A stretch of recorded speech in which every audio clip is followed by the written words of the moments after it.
Hello everyone, आज हम जानेंगे साइटोस्केलेटन के बारे में। देखिए, साइटो मतलब क्या होता है? साइटोप्लाज्म। और एक होता है स्केलेटन, मतलब साइटोप्लाज्म के अंदर एक स्केलेटन होता है, उसको हम साइटोस्केलेटन बोलते हैं। अगर अच्छे से जानेंगे तो देखिए, एक होता है इनवर्टिब्रेट। इनवर्टिब्रेट एनिमल में क्या होता है? वर्टिब्रल कॉलम नहीं होता है, जैसे हमारे केस में वर्टिब्रल कॉलम। तो अगर उनमें वर्टिब्रल कॉलम ही नहीं होता है तो वो कैसे दिखता होगा? वो जैसे बैलून के अंदर पानी भर दिया जाता है जैसे होता है, वो ऐसे ही दिख जाता है। तो उसका मतलब क्योंकि वो वर्टिब्रल कॉलम ही नहीं है तो वो पिचक करके ऐसे ही हो जा सकता था, या फिर वो ऐसे ही रह जा सकता था। लेकिन वो सीधा क्यों खड़ा होता है? क्योंकि प्रेजेंस ऑफ साइटोस्केलेटन। तो साइटोस्केलेटन का मतलब ही यही है, एक साइटोप्लाज्म के अंदर एक स्केलेटन जैसा, एग्जैक्टली स्केलेटन नहीं है लेकिन एक स्केलेटन जैसा स्ट्रक्चर होता है, और उसको ही हम साइटोस्केलेटन बोलते हैं। और उसका मेन काम यही होता है, क्या होता है? सेल सपोर्ट, मतलब सेल को सपोर्ट देना ही उसका मेन काम होता है। तो अगर मेन फंक्शन में देखेंगे तो एक होता है सेल सपोर्ट, और इसको बोलते हैं अगर मैकेनिकल सपोर्ट भी हम बोल सकते हैं। और क्या होता है? ये मोटिलिटी में भी हेल्प करता है, मतलब किसी की सेल में, इस सेल फॉर एग्जांपल इस जगह को जाना है, या फिर इस जगह को, इस सेल को इस जगह जाना है, तो इसको क्या बोलेंगे? मोटिलिटी। और सिंपली एक एनिमल मतलब लोकोमोशन करेगा। अगर लोकोमोशन करेगा, वो लोकोमोशन भी क्यों करेगा? क्योंकि प्रेजेंस ऑफ साइटोस्केलेटन, एंड एक होता है मोटिलिटी। और क्या होता है? It also helps in maintenance of cell shape. मतलब इस सेल शेप को, इससे राउंड जैसे स्ट्रक्चर होगा, या फिर प्लांट में ऐसे स्ट्रक्चर होगा, वो क्यों होगा? क्योंकि वो साइटोस्केलेटन के वजह से ही होगा। तो साइटोस्केलेटन 3 प्रकार का होता है। एक होता है माइक्रोट्यूबुल, एक होता है माइक्रोफिलामेंट, एक होता है इंटरमीडिएट फिलामेंट। ओके, तो माइक्रोट्यूबुल, माइक्रोफिलामेंट, इंटरमीडिएट फिलामेंट, ये 3 डिफरेंट टाइप का स्केलेटन होता है और साइटोस्केलेटन होता है, लेकिन उनका फंक्शन और उनका स्ट्रक्चर भी थोड़ा डिफरेंस होता है। तो पहले हम देखेंगे, और फर्स्ट देखेंगे हम माइक्रोट्यूबुल के बारे में। तो आ जाइएगा माइक्रोट्यूबुल पर। माइक्रोट्यूबुल, देखिए माइक्रोट्यूबुल का फंक्शन पहले देख लीजिएगा। वो माइक्रोट्यूबुल क्या क्या करता है? तो पहले वो करता है माइटोटिक स्पिंडल फाइबर फॉर्मेशन करता है। तो माइटोटिक ट्यूबुल स्पिंडल फाइबर क्या होता है? देखिए, सेल डिवीजन के टाइम मेटाफेज एक होता है, उसमें क्रोमोसोम आता है मेटाफेज प्लेट में। तो ईयर इसे स्पिंडल फाइबर फॉर्मेशन होता है। वो स्पिंडल फाइबर क्या होता है? वो एक्चुअली होता है माइक्रोट्यूबुल। तो ये क्या होगा? Forms mitotic spindle fibre. तो उसका मतलब क्या होता है? It also helps in the cell division. Cell division में वो हेल्प करता है। और क्या होता है? और होता है डिस्ट्रीब्यूशन ऑफ पिगमेंट। तो मतलब सेल के अंदर डिफरेंट टाइप का पिगमेंट होता है। फॉर एग्जांपल क्लोरोफिल हो गया, या फिर मेलानोसाइट हो गया, जो मेलानिन प्रोडक्शन करता है, वो डिफरेंट टाइप का पिगमेंट होता है। तो ये पिगमेंट किस जगह को रखना है और किस जगह को और डिस्ट्रीब्यूट करना है, वो कौन करेगा? माइक्रोट्यूबुल करेगा। और क्या काम है? और एक काम है सेल डिफरेंशिएशन। सेल डिफरेंशिएशन, उसका मतलब क्या है? देखिए, एक सेल हो गया, लेट्स सपोज एक इमेच्योर सेल हो गया। तो अभी इमेच्योर सेल वो किस सेल बनेगा? मतलब वो न्यूरॉन बनेगा, या फिर यूरिनिफरस ट्यूबुल बनेगा, और किसी भी सेल बनना है और किसी एग्जैक्ट सेल बनना है उसको बोलेंगे हम cell differentiation. So cell differentiation कौन करेगा? माइक्रोट्यूबुल करेगा। और क्या करेगा? Most importantly cell movement. Cell movement मतलब लेट सपोज एक सेल को इधर से इधर आना है या फिर इसको इधर आना है। फॉर एग्जांपल गैस्ट्रुलेशन के टाइम पे एक सेल को इधर जाना है, तो ये जाएगा कैसे? वो होगा माइक्रोट्यूबुल के जरिए। तो ये हो गया सेल मूवमेंट। और एक हो गया सेल सपोर्ट। ओके, जो पहले हम दिख चुके हैं। तो ये मेन फंक्शन है माइक्रोट्यूबुल के। तो अभी अब देखेंगे हम माइक्रोट्यूबुल का स्ट्रक्चर कैसा है। देखिए, माइक्रोट्यूबुल का मेन कंपोनेंट होगा ट्यूबुलिन, और क्या होगा? जीटीपी, और होगा मैग्नीशियम।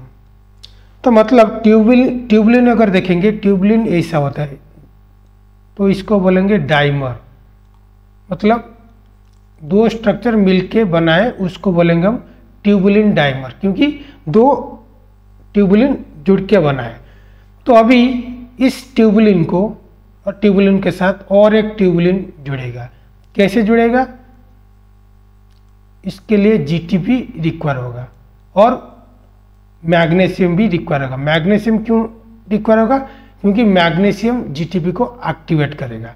तो एक्टिवेट करने के बाद एक ट्यूबुलिन दूसरे ट्यूबुलिन के साथ जुड़ जाएगा, फिर एक उसके साथ और एक ट्यूबुलिन जुड़ेगा, फिर और एक ट्यूबुलिन जुड़ेगा, फिर और एक ट्यूबुलिन जुड़ेगा, फिर और एक ट्यूबुलिन जुड़ेगा।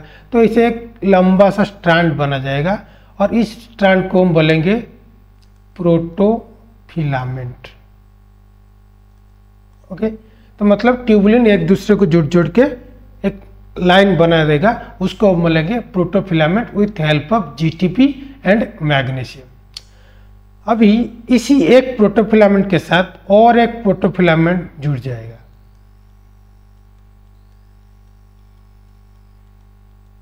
ओके, उसके साथ और एक प्रोटोफिलामेंट जुड़ जाएगा। तो इसे कर करके 13 प्रोटोफिलामेंट एक साथ जुड़ेंगे। ऐसे देखिए स्ट्रक्चर। तो मतलब ये एक हो गया प्रोटोफिलामेंट, ए वाला एक हो गया, ये सेकंड हो गया, ये थर्ड हो गया, ये फोर्थ हो गया, फिफ्थ, सिक्स, सेवन, ऐसे करके 13 प्रोटोफिलामेंट जुड़ के एक ट्यूब लाइक स्ट्रक्चर कर लेंगे। ओके, ऐसे स्ट्रक्चर कर लेंगे। तो अभी उसमें अगर आप क्रॉस सेक्शन लेंगे इस वर्जे को, तो कैसे दिखेगा? वो ऐसा ही दिखेगा। वो कैसा होगा? 1 2 3 4 5 6 7 8 9 10 11 12 13, क्योंकि वो 13 ट्यूब है। तो अभी इसका ही नंबरिंग दिया हुआ है 1 2 3 4 5 6 7 8 9 10 11 12 13। तो मतलब वो ऐसा ही दिखेगा क्रॉस सेक्शन करने के बाद। तो अभी हम देखेंगे वो जो माइक्रोट्यूबुल है, माइक्रोट्यूबुल कहाँ पर दिख जाता है और दिखता है कहाँ पर? वो माइक्रोट्यूबुल कहाँ पर दिखता है? सिलिया, फ्लैजेला, और क्या होता है? सेंट्रियोल के अंदर। तो हम बिफोर सेंट्रियोल का जानने से पहले हम पहले सिलिया और फ्लैजेला के बारे में कुछ जान लेते हैं। देखिए, एक हो गया सिलिया और एक हो गया फ्लैजेला। सिलिया को सिंगुलर में क्या बोलेंगे हम? सिलियम। मतलब एक सिलिया अगर होगा तो उसको हम बोलेंगे सिलियम, और एक फ्लैजेला अगर होगा उसको हम बोलेंगे फ्लैजेलम। तो सिलिया और फ्लैजेला में क्या कॉमन है? वो बोथ लोकोमोटरी ऑर्गन है। Locomotory organ, locomotory organ means जिससे वो एक ऑर्गेनिज्म चलता है। फॉर एग्जाम्पल पैरामीशियम, पैरामीशियम में ऐसे ऐसे ऐसे ऐसे चारों तरफ पे सिलिया रहता है। लेकिन फॉर एग्जांपल यूग्लिना में एक टेल लाइक स्ट्रक्चर होता है, इस टेल को हम क्या बोलेंगे, फ्लैजेला। तो हमेशा सिलिया नंबर अगर बोलेंगे कि सिलिया का नंबर कितना होता है, हमेशा सिलिया का नंबर बहुत ज़्यादा होता है, लेकिन फ्लैजेला मैक्सिमम 1 और 2 होता है नंबर। तो इसलिए सिलिया सब मिलकर ही एक ऑर्गेनिज्म को आगे निकलता है। मतलब अगर एक ऑर्गेनिज्म फॉर एग्जाम्पल पारामीशियम, ये पारामीशियम है, तो पारामीशियम अगर आगे जाना चाहेगा तो क्या करेगा, एक सिलिया से नहीं होगा, सारे सिलिया मिलेंगे तभी वो जा पाएगा। तो हमेशा सिलिया कोऑर्डिनेटरी मैनर ले वो जाता है, मतलब कोऑर्डिनेट मैनर में वो सब मिलेंगे तभी हो जाएंगे। लेकिन तो फ्लैजेला वो इंडिपेंडेंट होता है, क्योंकि वो एक होता है या मैक्स टू मैक्स 2 होता है, तो अकेला और इंडिपेंडेंट वो जा सकता है। लेकिन सिलिया इंडिपेंडेंटली नहीं कर सकता है, वो सब मिलकर ही जा सकते हैं। और सिलिया हमेशा बहुत छोटा होता है और फ्लैजेला बहुत बहुत बड़ा होता है। तो और एक होता है सिलिया अगर जाएगा कैसे मूव करेगा, इन ए रनिंग मैनर, लेकिन फ्लैजेला जब होगा वेव मैनर जाएगा। वेव मैनर क्या होता है, फ्लैजेला ऐसे ऐसे ऐसे ऐसे जाता है, मतलब वेव करके जाता है, लेकिन सिलिया ऐसे सिंपल सीधा जाता है। तो ये हो गया सिलिया और फ्लैजेला के डिफरेंस के बारे में। तो अगर सिलिया और फ्लैजेला का स्ट्रक्चर के बारे में अगर देखेंगे, फॉर एग्जाम्पल ये पारामीशियम हो गया, फॉर एग्जाम्पल एक सिलिया हो गया, तो इसमें कुछ स्ट्रक्चर सेल के अंदर रहता है, मतलब साइटोप्लाज्म के स्ट्रक्चर, मतलब साइटोप्लाज्म के अंदर रहता है, मतलब बॉडी के अंदर रहता है। और कुछ पर्सन ऑफ सिलिया क्या होता है, वो बाहर होता है। तो जो बाहर वाला का जो होता है उसको हम बोलेंगे हम एक्सोनिम, और जो अंदर वाला है उसको हम बोलेंगे बासल बॉडी। ओके, तो ये सिलिया के लिए एप्लीकेबल होता है, फ्लैजेला के लिए भी एप्लीकेबल होता है। मतलब अगर फ्लैजेला का भी देखिएगा तो फ्लैजेला में भी कुछ चीज़ें और कुछ पार्ट अंदर रहता है, उसको बोलेंगे हम बासल बॉडी, और कुछ चीज़ें बाहर रहता है उसको हम बोलेंगे एक्सोनिम। और एक्सोनिम और बासल बॉडी ये 2 पार्ट होता है सिलिया और फ्लैजेला में। और एक्सोनिम और बासल बॉडी में क्या होता है, उनका स्ट्रक्चर वो माइक्रोट्यूबुल के स्ट्रक्चर के थ्रू ही वो उसका मेन स्ट्रक्चर माइक्रोट्यूबुल ही होता है, लेकिन उनका स्ट्रक्चर डिफरेंट होता है। कैसे होता है अभी अगर देखेंगे तो हम फास्ट देखेंगे हम एक्सोनिम के बारे में। एक्सोनिम जो बाहर होता है सिलिया के बाहर, तो वो कैसे होता है, उसका स्ट्रक्चर अगर उसका क्रॉस सेक्शन देखेंगे, मतलब ये हो गया बाहर के पार्ट, उसका अगर क्रॉस सेक्शन करेंगे वो दिखेगा कैसे, ऐसे दिखेगा। तो ये क्या है, हम पहले देखे थे एक ऐसा स्ट्रक्चर हो गया, मतलब ऐसा ट्यूब हो गया, उसका अगर क्रॉस सेक्शन लेंगे तो ऐसे दिखेगा। तो अभी इस ट्यूब के साथ अगर और एक ट्यूब अगर जुड़ जाएगा, और एक ट्यूब जुड़ जाएगा, तो क्या होगा, उसका अगर क्रॉस सेक्शन लेंगे तो क्या होगा, एक ऐसे रिंग होगा जैसे जिसमें 13 रिंग होगा, और उसके साथ और एक रिंग दिखेगा, क्योंकि वो 2 है तो वो ऐसे ही स्ट्रक्चर है। इसके बारे में देखिएगा, इसमें 2 रिंग है और उसको हम बोलेंगे डबलेट, क्योंकि वो जो प्रोटोफिलामेंट है वो डबल है, मतलब एक प्रोटोफिलामेंट एक हो गया और उसके साथ और एक प्रोटोफिलामेंट जुड़ गया, तो वो 2 प्रोटोफिलामेंट मिलकर रह गए और उसको बोलेंगे डबलेट। तो एक्सोनिम स्ट्रक्चर टोटल ऐसे दिखता है। और इससे देखिए बाहर में कुछ रिंग है, अंदर में भी एक कुछ रिंग है। जो बाहर रिंग वाला होता है उसको हम बोलेंगे पेरीफेरल रिंग स्ट्रक्चर, और जो सेंटर में जो है उनको हम बोलेंगे सेंट्रल रिंग। देखिए सेंट्रल में भी रिंग है, बाहर में भी रिंग है। बाहर में कितना रिंग है? 1 2 3 4 5 6 7 8 एंड 9, मतलब 9 डबलेट। याद रखना 9 डबलेट बाहर होता है, लेकिन इसमें लिख देता हूँ 9 और वो भी डबलेट। लेकिन सेंट्रल में देखिए 2 है लेकिन वो सिंगलेट है, तो मतलब 2 सिंगलेट, मतलब 2 वाला नहीं है, एक ही प्रोटोफिलामेंट है। तो अभी इसलिए एक्सोनिम को क्या बोलेंगे हम? 9+2 अरेंजमेंट। मतलब उनका पेरिफेरल में 9 है और उसका वो डबलेट है, और सेंटर में 2 है और वो सिंगलेट। और यही स्ट्रक्चर होता है एक्सोनिम स्ट्रक्चर। और उसके बाद देखिए एक सेंट्रल रिंग जो होता है और एक होता है पेरिफेरल रिंग। पेरिफेरल रिंग और सेंट्रल रिंग के साथ एक कनेक्शन होता है, ये जो ग्रीन वाला है उसको हम बोलेंगे रेडियल स्पोक। मतलब रेडियल स्पोक वो क्या करेगा? वो कनेक्ट करेगा पेरिफेरल को सेंट्रल रिंग के साथ। अभी देखिए पेरिफेरल रिंग में भी एक लिंकर होता है। वो लिंकर क्या करेगा? वो पेरिफेरल लिंक को एक दूसरे के साथ जुड़कर रहेगा, और इस लिंकर को हम क्या बोलेंगे? नेक्सिन। तो नेक्सिन का काम क्या है? पेरिफेरल लिंक को एक दूसरे के साथ जुड़ना। और एक 3 डॉट स्ट्रक्चर दिखेंगे अब, ये वाला 3 डॉट स्ट्रक्चर। ये 3 डॉट स्ट्रक्चर हम क्या बोलेंगे? डायनेइन आर्म। ये डायनेइन आर्म का बहुत काम है। क्या काम है? ये जनरेट करता है एनर्जी और एटीपी। क्यों एनर्जी जनरेट करता है? For the movement. मतलब अगर एनिमल जब आगे या पीछे जाने की कोशिश करेगा, मतलब सिलिया को हिलाना पड़ेगा। अगर सिलिया मूवमेंट करेगा, पर मूवमेंट के लिए क्या करेगा?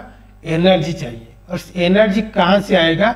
ये डायनेइन जो आर्म है, जो पेरिफेरल लिंक के साथ कनेक्ट हुआ है, वो उस एनर्जी को जनरेट करेगा। तो ये हो गया एक्सोनिम स्ट्रक्चर के बारे में। तो अभी अगर आ जाएगा बासल बॉडी के बारे में। ओके, मैंने पहले भी बोला था कुछ चीजें और कुछ part of cilia and flagella अंदर रह जाते हैं और उसको हम बोलेंगे बासल बॉडी। और इस बासल बॉडी में एक्चुअली क्या होता है और कौन फॉर्मेशन करता है? इसमें होता है एक्चुअली सेंट्रियोल। तो मतलब बासल बॉडी में सेंट्रियोल जो होता है, ये सेंट्रियोल फॉर्मेशन करता है cilia and flagella inside the body. And इस प्रोसेस को हम क्या बोलेंगे? सिलियोजेनेसिस। तो मतलब बासल बॉडी मतलब अंदर, मतलब बॉडी के अंदर कुछ पार्ट सिलिया और फ्लैजेला को कौन करता है? सेंट्रियोल बनाता है। और इस प्रोसेस को हम क्या बोलेंगे? सिलियोजेनेसिस। और इस प्रोसेस के दौरान क्या होता है? इस सेंट्रियोल को ही हम बोलेंगे बासल बॉडी। तो बासल बॉडी में एक्सोनिम जैसे स्ट्रक्चर हो गया 9+2। बासल बॉडी का स्ट्रक्चर एग्जैक्टली कैसा होता है? जो सेंट्रियोल में होता है। तो मतलब बासल बॉडी और सेंट्रियोल के अंदर स्ट्रक्चर सेम होता है। तो अभी हम देखेंगे हम सेंट्रियोल क्या होगा और सेंट्रियोल क्या है।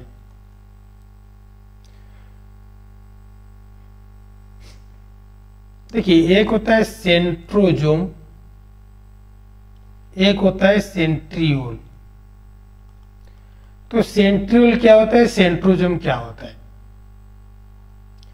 देखिए अगर सेल के बारे में अगर देखिएगा, फॉर एग्जाम्पल आप सोचिएगा मेटाफेज के बारे में, तो जहां पर क्रोमोजोम मेटाफेज प्लेट में इसे मिडिल ऑफ सेल में होता है, और दोनों साइड में क्या होता है? एक microtubule structural spindle fibre formation होता है जो क्रोमोसोम के साथ जॉइन होता है, और इस स्ट्रक्चर को हम क्या बोलेंगे, सेंट्रोजोम। और इस स्ट्रक्चर को अगर जूम करेंगे और क्या होता है, वो ऐसे दिखता है। उसके अंदर दो ऐसे पार्ट होता है, एक उनका अंदर जो होता है उसको क्या बोलेंगे हम, सेंट्रियोल। यही एक्चुअली सेंट्रियोल होता है। तो मतलब एक सेंट्रोजोम के अंदर दो सेंट्रियोल होता है और वो परपेंडिकुलरली सिचुएशन होता है, मतलब 90 डिग्री में वो एक दूसरे के साथ ऐसे खड़े रहते हैं। और उसके अलावा दो सेंट्रियोल के अलावा कुछ लिक्विड पार्ट जैसा होता है, और इसको हम बोलेंगे पीसीएम। पीसीएम मतलब पेरी सेंट्रियोलर मैट्रिक्स। ओके, तो जो पेरी सेंट्रियोलर मैट्रिक्स होता है सेंट्रोजोम के अंदर, और दो सेंट्रियोल होता है ऐसे एक दूसरे के साथ परपेंडिकुलरली और 90 डिग्री प्लेन करके, और इस स्ट्रक्चर को क्या हो गया, सेंट्रोजोम। तो ये सेंट्रोजोम मतलब सेंट्रियोली एक्चुअली वो क्या करता है, स्पिंडल फाइबर फॉर्मेशन करता है। और अगर देखिएगा, अगर सेंट्रियोल एग्जाम में, नीट एग्जाम में बहुत बार पढ़ता है कि सेंट्रियोल कहां पर एब्सेंट होता है, कहां पर एब्सेंट होता है। देखिए हमेशा नॉर्मली ऑल यूकारियोटिक सेल में वो दिख जाता है, एक्सेप्ट, मैं एक्सेप्ट के बात कर रहा हूं। एक हो गया रेड एल्गी, एक हो गया पाइन, एक हो गया all flowering plants, that means all angiosperms and, और कौन हो गया, एमोइबा।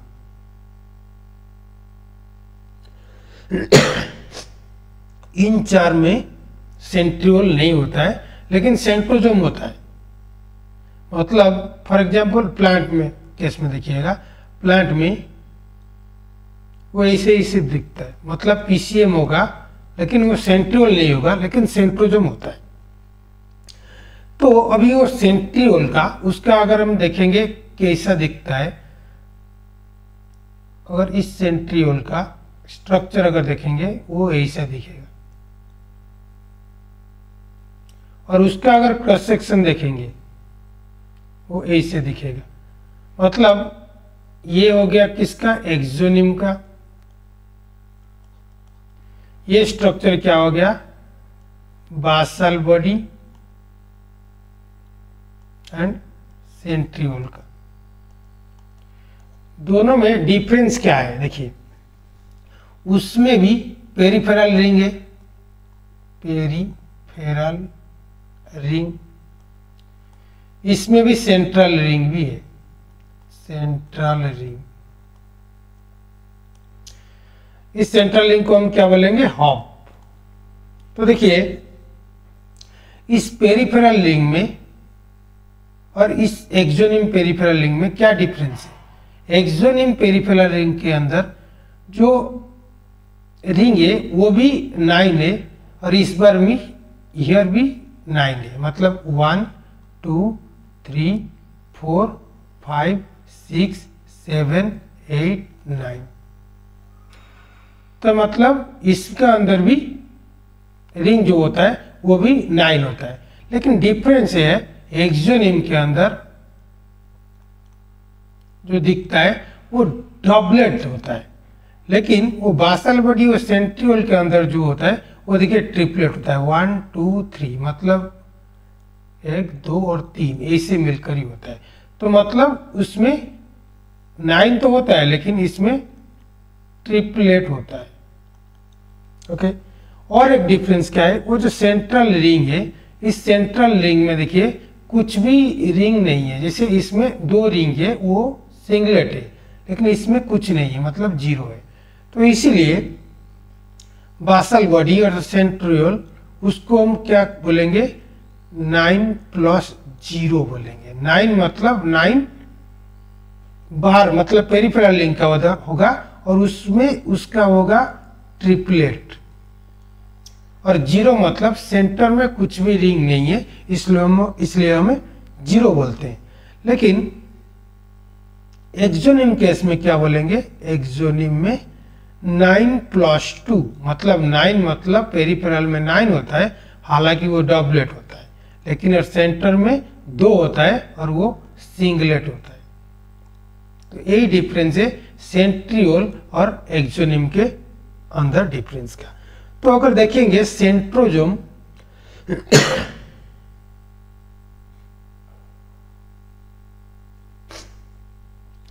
देखिए सेंट्रोजोम मतलब फिर से देखते रहता हूँ, दो साइड में दो सेंट्रोजोम होता है और उसके अंदर दो centriole perpendicularly each other situated होते हैं। तो अभी एक्चुअली एक सेल में एक्चुअली पहले मतलब एक सेल जब न्यू सेल जब होगा तो उसमें एक ही सेंट्रोजोम होगा, लेकिन वो डबल कैसे होगा और कब होगा। देखिए अगर आप सेल साइकिल पढ़ेंगे उसमें एक होगा एम फेज, एक होगा G1 उसको हम बोलेंगे गैप 1, एक होगा एस फेज उसको हम बोलेंगे सिंथेसिस फेज, और एक होगा G2 और उसको हम बोलेंगे गैप 2। और एम फेज मतलब माइटोसिस मियोसिस यहाँ पर होता है और ये होता है गैप 1 मतलब एस फेज में क्या होता है, डीएनए सिंथेसिस होता है और डीएनए डबल होता है। और डीएनए डबल और एम फेज के अंदर जो डिफरेंस है उसको बोलेंगे गैप 1 और एक गैप 2 इसमें है। तो इस गैप 2 के टाइम में ही वो सेंट्रोजोम और एक सेंट्रोजोम को फॉर्मेशन करेगा। कैसे फॉर्मेशन करेगा, just like binary fission. Binary fission में क्या होता है, एक सेल होता है फिर में इसे कट होता है और फिर वो सेल भी फुल कर देता है, ये सेल भी फुल उसके ऐसे कर देता है। तो वैसे ही सिंपली सेंट्रोजोम भी वैसे ही करता है बाइनरी फिजन के वजह से, और बाइनरी फिजन के थ्रू वो डबल कर लेते हैं अपने आप को। तो ये हो गया सेंट्रियोल एंड द सेंट्रोजोम के बारे में।